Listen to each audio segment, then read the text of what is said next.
I then began to ask, why did he write all these? And I realized he wanted others to weep with him and to sing these songs.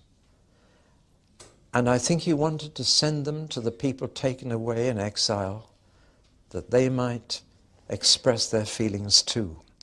One of the most important things when you've gone through a disaster is to express your feelings, to grieve.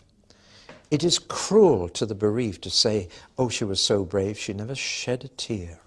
That is so wrong. We need to help people to get it out.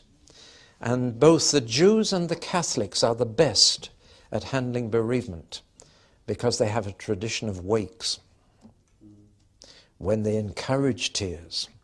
And throughout the Bible, tears are encouraged. Get it out. Don't suppress it. But I'm afraid English public school stoicism, taken from Greek stoicism, says don't wear your heart on your sleeve and, keep a stiff upper lip. I'm afraid we admire people who don't weep in Western civilization, which comes from Greece, from Greek thinking and not from Hebrew thinking. An American vice president broke down in tears at one of his election meetings.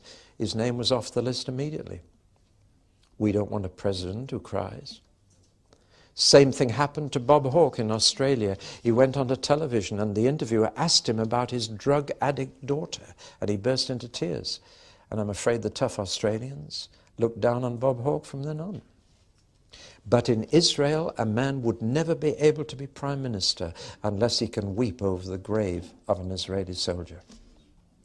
Because in Israel, in Hebrew thinking, it takes a man to weep. Interesting, isn't it? That's why Jesus wept openly over Jerusalem, as Jeremiah does here.